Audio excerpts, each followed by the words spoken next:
वहाँ किसी ने हमको ये नहीं जताया कि हम बहुत पीड़ित हैं। इतनी बहादुर कौम है। दीवालों पे जो नारे लिखे थे वो हमने कहीं नहीं देखे, मिस्र में नहीं देखे। नेताओं के घर में लोग शहीद हुए, नहीं तो आमतौर पे नेताओं के घर से लोग सेना में लड़ने नहीं जाते हैं। शहीदों की तस्वीरें लगी हैं दीवालों पे। और अब देखिए इस्माइल हानिया तो खुद ही शहीद हो गए, क्योंकि वो पूरी आबादी ऐसी है कि वो आखिरी सांस तक, आखिरी इंसान तक लड़ेगी। दुनिया में आप कहीं भी बता दीजिए जहां कोई संगठन चुनाव लड़ता हो और उसको आतंकवादी संगठन कहा जाता हो। हमास ने चुनाव सिर्फ गजा में नहीं जीता था, उसने चुनाव तो पूरे फिलिस्तीन का जीता था। तो जो संगठन चुनाव लड़के सरकार बना रहा है, आप बताइए दुनिया में कहां पे उसको आतंकवादी संगठन कहा जाता है। तो ये जो 7,000 इजरायली जेलों में बंद हैं, वो कब छूटेंगे। प्यारे भाइयों बहनों, कल का जो जिक्र कर रहे हैं वो कल था international day of solidarity with Palestinian people. फ़िलिस्तीनी लोगों के साथ एकजुटता दिखाने का अंतर्राष्ट्रीय दिवस। हमें लग रहा है ये मीटिंग ज़फ़रुल इस्लाम साहब ने उसी मौके पर बुलाई है, पर कल चूँकि शुक्रवार था इसलिए मीटिंग आज रखी गई है ताकि लोग शनिवार को आ सकें आसानी से। तो कल हम लोगों ने लखनऊ में सोशलिस्ट पार्टी के दफ्तर से, जहाँ इलियास साहब गए हैं, एक साइकिल मोटरसाइकिल जुलूस निकाल के, और जो यूनिसेफ का दफ्तर है, जो यूनाइटेड नेशंस का अकेला दफ्तर है लखनऊ के अंदर, एक ज्ञापन दिया है।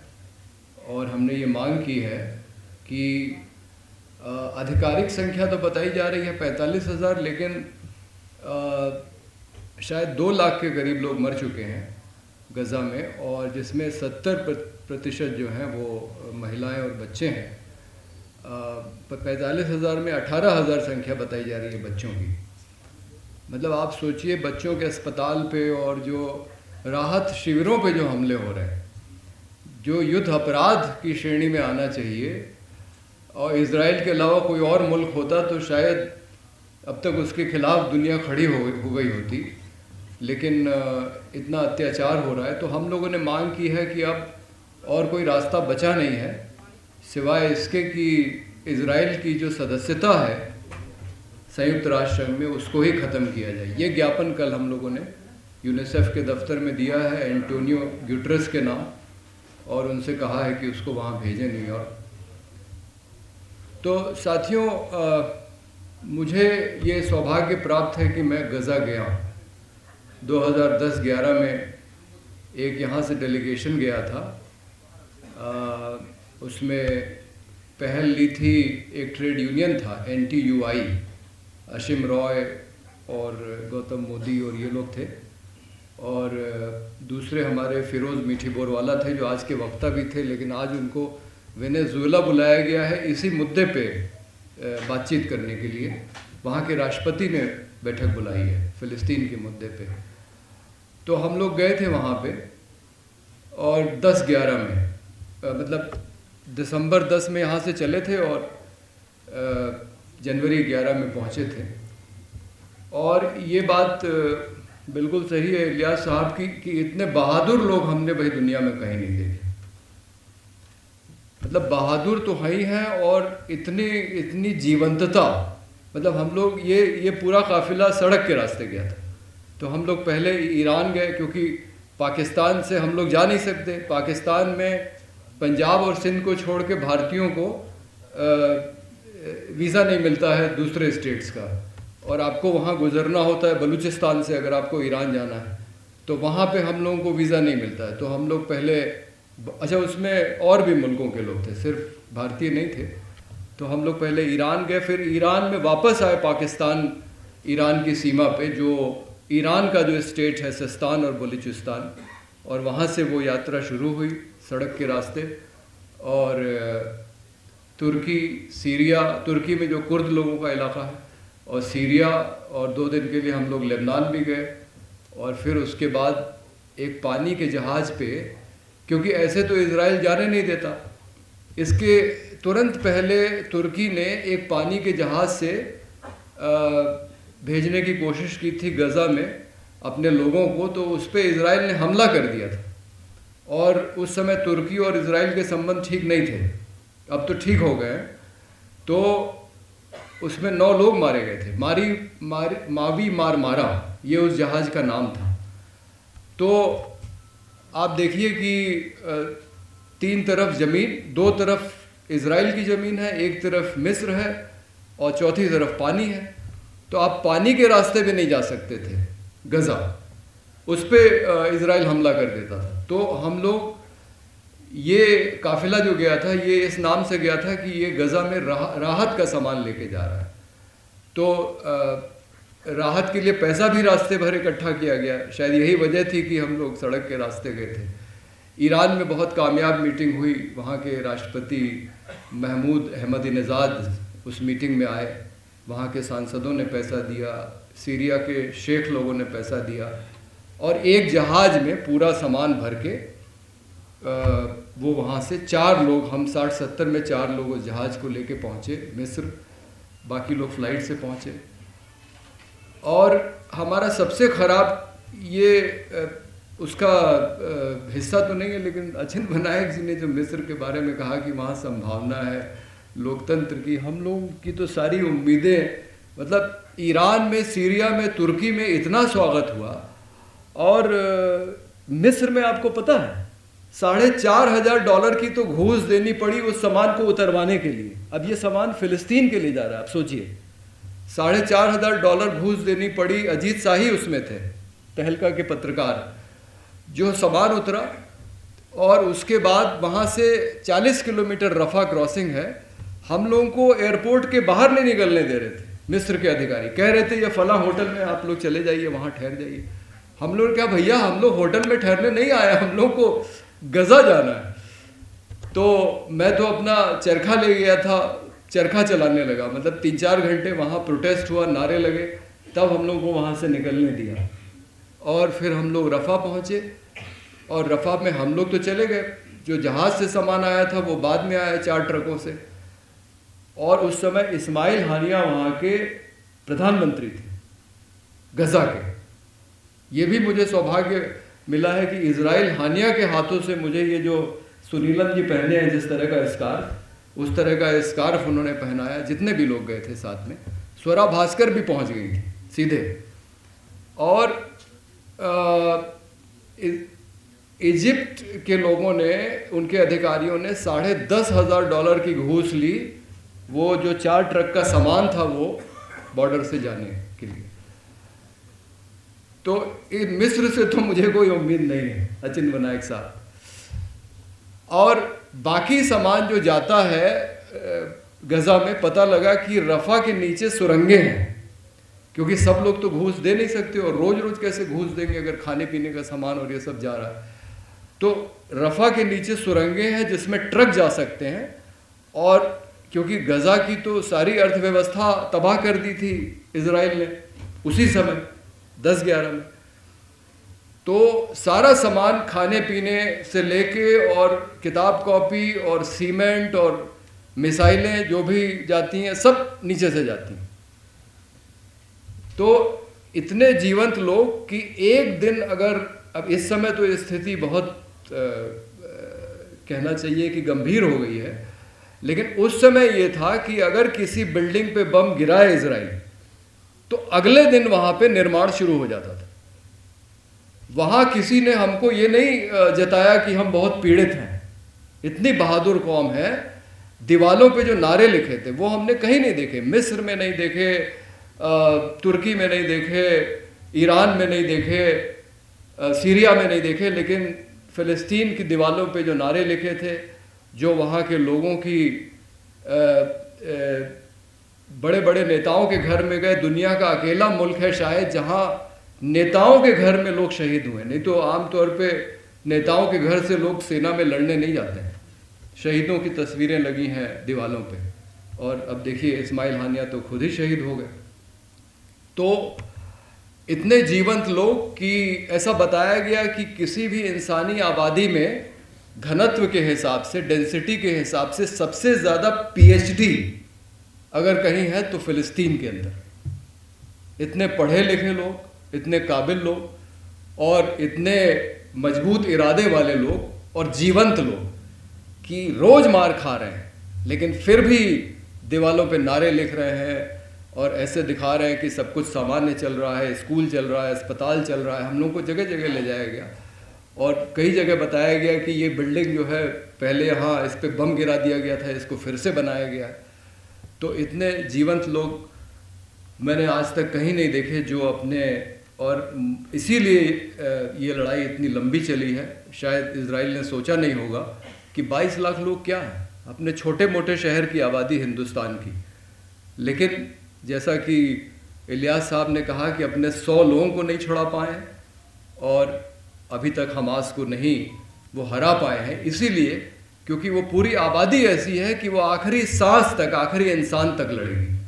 वो हथियार डालने वाले लोग नहीं हैं। जैसे अपने देश में आदिवासी हैं, नागा, वो कभी हथियार नहीं डालेंगे, उसी तरह से ये लोग हैं जो कभी हथियार नहीं डालेंगे। और एक बात मैं और बताना चाहूँगी बहुत ख़ास उस दौरे की। उस समय हमास के प्रमुख थे खालिद मिशाल। अभी तो इस्माइल हानिया थे जब मारे गए। उस समय इस्माइल हानिया प्रधानमंत्री थे और खालिद मिशाल प्रमुख थे, लेकिन गज़ा में नहीं रहते थे क्योंकि गज़ा में उनको खतरा था। उनके ऊपर 2 बार हमले हो चुके थे इसके पहले उनको मारने के लिए। तो खालिद मिशाल हम लोगों से सीरिया की राजधानी दमिश्क में मिले, दमास्कस, और उन्होंने देखा कि वो 60-70 लोगों में कुछ भारतीय हैं, तो उन्होंने नेहरू और गांधी की तारीफ की। तो नेहरू की तो इसलिए की क्योंकि जब 48 में 7 लाख फिलिस्तीनी खदेड़े गए, उनकी आने वाली उसके बाद की पीढ़ियां आज तक मिस्र में, जॉर्डन में और सीरिया में और फिलिस्तीन के अंदर राहत शिविरों में रह रहे हैं अभी तक। तो नेहरू ने उस समय इन राहत शिविरों का दौरा किया था, तो उनको लोग याद करते हैं। और गांधी के बारे में हम में से एक ने पूछा कि भाई आप जो है, आपका गांधी से क्या ताल्लुक हो सकता है? गांधी तो अहिंसा की बात करते थे और आपको तो जब मौका मिलता है तो आप भी इजराइल पे दाग देते हैं, मिसाइल विसाइल। तो खालिद मिशाल ने क्या कहा, उसे आप सुनेंगे तो आप दंग रह जाएंगे। उसने कहा कि देखिए, ऐसा है कि हथियार का इस्तेमाल करना तो हमारी मजबूरी है, क्योंकि जब हम इतना मार खाएंगे कि जिसको कहा जाता है कि आपको कोने में धकेल दिया जाएगा, तो हमें अपनी आत्मरक्षा के लिए हथियार चलाने पड़ते हैं। लेकिन ये चीज़ हमने गांधी से सीखी है कि अगर किसी ताकतवर दुश्मन से लड़ना है और हम कमज़ोर हैं, हथियार से भी, संख्या से भी, सब तरीके से कमज़ोर है, हमारा तो मुल्क भी नहीं है, इजराइल की तो पूरी सेना है। तो अगर किसी ताकतवर दुश्मन से लड़ना है तो कमज़ोर अपने अंदर वो जज्बा कैसे पैदा करे, अपने अंदर वो हिम्मत कैसे पैदा करे, ये प्रेरणा हमें गांधी से मिलती है। अब आप बताइए, ये आतंकवादी कहेंगे आप इस आदमी को? और एक और बात बता दें, बहुत मज़ेदार। खालिद मिशाल के ऊपर हमला हुआ, हमास का दफ्तर था अम्मान में। इजराइल के 2 मोसाद के लोगों ने उनके कान में कुछ जहर डाल दिया जिससे वो मरने वाले थे। अब जॉर्डन के राजा को जब पता लगा कि ये घटना उसकी ज़मीन पे हुई, तो उसने तुरंत इजराइल के, मेरे ख्याल से यही थे प्रधानमंत्री, उसने कहा कि देखिए ऐसा है कि अगर ये आदमी मर गया हमारी ज़मीन पे, तो मैं आपके साथ सारे राजनयिक संबंध खत्म कर लूँगा। और इजराइल के प्रधानमंत्री को अमेरिका के राष्ट्रपति को फ़ोन करना पड़ा कि भैया आप कुछ मध्यस्थता कीजिए, ये जॉर्डन का राजा जो है ये तो बहुत इसने कड़ी भूमिका ले ली, क्योंकि उसकी बदनामी हो जाती कि हमास का प्रमुख जॉर्डन में मारा गया और वो भी इजराइल के लोगों ने मार दिया। उसने बोला इनके प्रधानमंत्री को इजराइल की कि मैं इनका कोर्ट मार्शल कराऊंगा आपके लोगों का अपने यहाँ, अगर ये मर गया। तो अमेरिका के राष्ट्रपति ने हस्तक्षेप करके इजराइल से उन डॉक्टरों को जॉर्डन भेजा जिनके पास उस जहर की दवा थी, उस जहर को काटने की दवा थी, और तब जाके खालिद मिशाल की जान बची। तो आप बताइए कि अमेरिका और इजराइल एक आतंकवादी संगठन के प्रमुख की जान क्यों बचा रहे थे, अगर वो आतंकवादी संगठन है तो।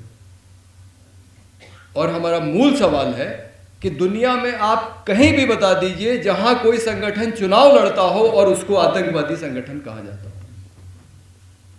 हमास चुनाव लड़ता है, 2006 में आपको बताया गया कि उसने चुनाव लड़ा, उसकी सरकार बनी, इस्माइल हानिया उसके प्रधानमंत्री थे, और उसने चुनाव सिर्फ हमास ने चुनाव सिर्फ गजा में नहीं जीता था, उसने चुनाव तो पूरे फिलिस्तीन का जीता था। लेकिन अमेरिका और इजराइल ने साजिश करके, जैसा अचिन विनायक जी कह रहे हैं, वहां पे उनकी सरकार बनवा दी जो अब उनके कॉन्ट्रैक्टर है, पैलेस्टीनियन अथॉरिटी, महमूद अब्बास। कायदे से गजा और वेस्ट बैंक पूरे में हमास की सरकार बननी थी, क्योंकि उनका बहुमत था वहां की असेंबली में, लेकिन उनको वहां सरकार नहीं बनाने दी गई। तो जो संगठन चुनाव लड़के सरकार बना रहा है, आप बताइए दुनिया में कहां पे उसको आतंकवादी संगठन कहा जाता है? और दुनिया में कौन सा आतंकवादी संगठन है? हाँ, और यहां पे ये भी जोड़ दें कि अभी तक भारत ने हमास और हिजबुल्लाह को आतंकवादी संगठन नहीं माना। दूसरे जिनको आतंकवादी संगठन हम मानते हैं, जो नाम आते हैं पाकिस्तान के या जिसको भी हम मानते हैं, अल-कायदा से लेके जितने, वो कहां चुनाव लड़ते हैं ये भी आप बता दीजिए। सिर्फ 2 सवालों का उत्तर पूछिए और ये स्पष्ट हो जाएगा कि ये आतंकवादी संगठन है या ये वैध संगठन है अपने अपने देशों में, जो चुनाव लड़ते हैं, चुनाव लड़के अपने प्रतिनिधि भेजते हैं वहां की असेंबलीज और वहां की पार्लियामेंट्स में। हमास और हिजबुल्लाह दोनों की मैं बात कर रहा हूं। तो इसको लेके बड़ा भ्रम पैदा किया गया, अरे ये तो आतंकवादी संगठन। और ठीक है, 250 लोगों को उन्होंने अपहरण किया, मैं बिल्कुल जायज नहीं ठहरा रहा हूं, मैं भर्त्सना करता हूं जो काम हमास ने किया। लेकिन फिर उन 7,000 लोगों का क्या जो इजराइल की जेलों में बंद हैं, फिलिस्तीनी, और यही संख्या लगभग कश्मीरियों की भी है जो अपने देश से गायब है। वो या तो पाकिस्तान में है, या वो मार दिए गए हैं, या वो जेलों में है।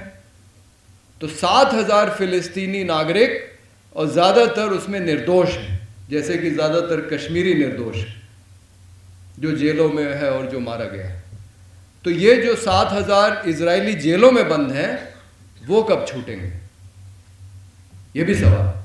और जब पहले दौर की जब वो हुई है बातचीत और उसमें जब छोड़े गए हैं कुछ इजरायली, तो उधर से फिलिस्तीनी भी छोड़े गए।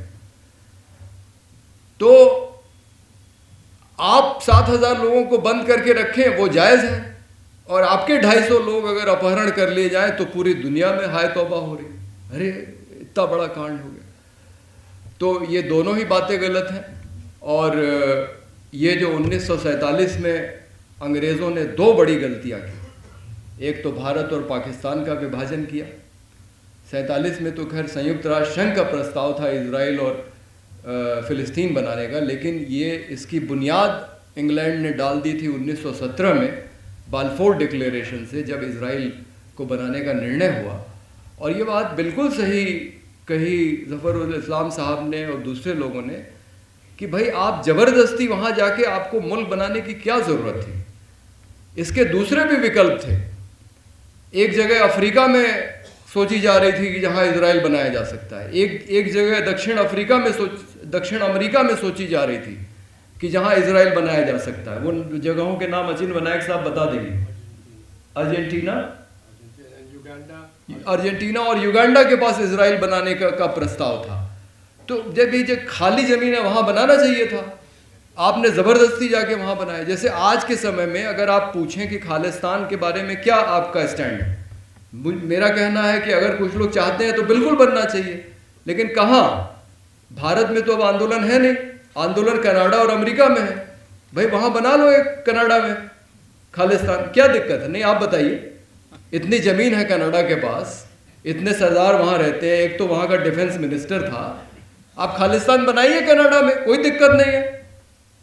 और भारत के प्रधानमंत्री से कहा जाए कि आप रिकॉग्नाइज कीजिए खालिस्तान को कनाडा के अंदर। तो इसी तरह से इजराइल जो है वो बनना चाहिए था कहीं और, ज़बरदस्ती यहाँ बना दिया गया। और उसका जो खामियाजा है 1947 की गलती का, वो आज तक हिंदुस्तान के लोग, पाकिस्तान के लोग, इज़राइल के लोग और फ़िलिस्तीन के लोग आज तक झेल रहे हैं। ये जो दो गलत फैसले हुए 1947 में, तो अब किया जाए जब ये स्थिति आ गई है। तो मेरा भी वही सुझाव है। एक समय ऐसा था, जैसा आपको बताया गया, कि हम इज़राइल को नहीं मानते थे। वो अचिन जी ने आपको बताया कि दक्षिण अफ्रीका को हम मान्यता नहीं देते।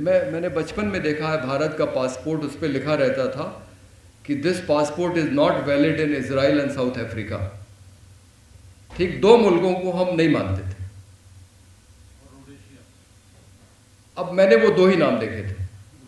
तो ये जिस तरह से साउथ अफ्रीका में अपार्थाइड को ख़त्म करने के लिए पूरी दुनिया एक हुई, बहिष्कार किया गया, उससे हम लोग क्रिकेट नहीं खेलते थे, उसके साथ कोई संबंध नहीं रखते थे, और इकोनॉमिक ब्लॉकेड हुआ, यूनाइटेड नेशंस ने उसको प्रस्ताव पारित करके उसका वो किया। तो मुझे लगता है कि उसी तरह का अभियान, क्योंकि ये भी अपार्थाइड है, ये भी तो दो नस्लें हैं ना, एक यहूदी है, एक अरब है। तो ये जो, हालांकि इस पे भी कई फ़िलिस्तीनी कहते हैं कि भाई हम अरब से अलग हैं, हमारी अपनी अलग पहचान है, और दोनों के चरित्र से तो दिख रहा है कि कुछ अलग है ही है। एक लड़ने को तैयार है और दूसरी अमेरिका और इज़राइल के साथ समझौता करने को तैयार है। तो कुछ अंतर हो सकता है, लेकिन ये भी नस्लों का ही मामला है। तो ये जो अपार्थाइड है, ये भी उसी तरह से ख़त्म होगा जिस तरह से साउथ अफ्रीका का अपार्थाइड ख़त्म हुआ। और आज देखिए वो मुल्क कितना शानदार मुल्क है कि दुनिया का अकेला मुल्क है जो इज़राइल के ख़िलाफ़ इंटरनेशनल कोर्ट ऑफ जस्टिस में गया है, जो कह रहा है कि वहाँ अत्याचार हो रहा है, इसको रोका जाए। और जिनकी पहल पे नेतन्याहू के ख़िलाफ़ वारंट निकला। तो और कोई मुझे बता रहा था कि कनाडा के प्रधानमंत्री ने कहा है कि अगर मेरे यहाँ आएंगे तो मैं गिरफ़्तार भी कर लूँगा। तो दुनिया के मुल्क अगर ये कहने लगें कि ये अपराधी है, इसके खिलाफ वारंट है, इसको गिरफ्तार किया जाना चाहिए और इज़राइल का बहिष्कार किया जाए, तो मुझे लगता है कि इसी रास्ते से कुछ हो सकता है। नहीं तो बाकी तो और कहीं उम्मीद कोई नहीं दिखाई पड़ती, क्योंकि अमेरिका जिस तरह से मदद कर रहा है, जिस तरह से यूरोप के देश, और उनके अंदर ये अपराध बोध है कि जब हिटलर ने यहूदियों को मारा तो उन्होंने नहीं बचाया यहूदियों को। तो भाई आपने जो गलती की उसका खामियाजा आप फ़िलिस्तीनियों को क्यों भुगतवा रहे हैं? तो ये जो हो रहा है एकदम गलत है, और इसको रोकने का मुझे तो यही तरीका समझ में आता है कि इज़राइल का बहिष्कार होना चाहिए अंतर्राष्ट्रीय स्तर पे। हो सकता है इसके लिए प्रयास किया जाए, जैसे कल हम लोगों ने ज्ञापन दिया है कि इज़राइल की सदस्यता ख़त्म की जाए। अच्छा, फ़िलिस्तीन को आज तक, अच्छा ये सवाल भी मन में उठता है कि संयुक्त राष्ट्र संघ ने 2 देश बनाए और आज तक फ़िलिस्तीन को पूरे मुल्क का दर्जा ही नहीं है संयुक्त राष्ट्र संघ में। चलिए, फ़िलिस्तीन इज़राइल को नहीं मानता है, इज़राइल फ़िलिस्तीन को नहीं मानता है, आपस का झगड़ा है। लेकिन आपने तो 2 मुल्क बनाए थे, एक मुल्क तो बन गया, दूसरा मुल्क कहाँ है? संयुक्त राष्ट्र संघ में। वो पूरा सदस्य क्यों नहीं है? संयुक्त राष्ट्र संघ क्यों नहीं बनाता है उसको, पूरे मुल्क का दर्जा क्यों नहीं देता है? तो ये हमें लगता है कुछ अंतर्राष्ट्रीय पहल से ही होगा। और आखिरी में एक और मज़ेदार बात कह के समाप्त करूंगा। एक बार मैं गुजरात में इसी तरह से बोल रहा था, दूसरा विषय था, तो एक गुजराती हमसे पूछता है, आप मोदी के खिलाफ तो आपने खूब बोला, कुछ उनके पक्ष में भी बोलेंगे? तो मैंने बोला हाँ, एक काम उन्होंने किया था ठीक, और वो ये किया था कि जब इज़राइल गए थे तो नेतन्याहू की मर्जी के बिना महमूद अब्बास से मिलने गए थे। आप उस समय के अखबार उठा के देख लीजिए, जब उनका जहाज़ गया है महमूद अब्बास से मिलने तो उसके दोनों तरफ इज़राइल के जहाज़ लगे थे, और अभी भी वो हाल में भी महमूद अब्बास से मिले हैं। तो वो जितने भी मुस्लिम विरोधी हों, लेकिन अब कहीं ना कहीं वो शायद लिहाज कर रहे होंगे जो गांधी नेहरू की जो नीति चली आ रही है, या पता नहीं किस वजह से, लेकिन ये ठीक है कि इज़राइल से हम हथियार खरीद रहे हैं, उनके साथ सैनिक अभ्यास कर रहे हैं, वो सब कर रहे हैं, लेकिन अभी मोदी ने पूरी तरह से फ़िलिस्तीनियों का साथ छोड़ा नहीं है। मतलब कुछ उम्मीद है बाकी। तो इसको भी, इसमें भी संभावनाएं तलाशी जानी चाहिए कि मोदी जी का क्या इस्तेमाल किया जा सकता है फ़िलिस्तीन के पक्ष में। महमूद अब्बास से मिलते हैं, हमास से तो नहीं मिलेंगे, महमूद अब्बास से मिलते हैं।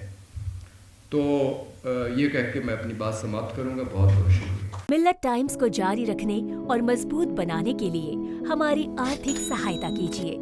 ये एक आजाद मीडिया हाउस और कमजोरों की आवाज है। आप हमें देखें, सुने, पढ़ें और हर महीने ज्यादा नहीं, सिर्फ 100 रुपए से मदद करें। डिटेल्स डिस्क्रिप्शन में मौजूद हैं।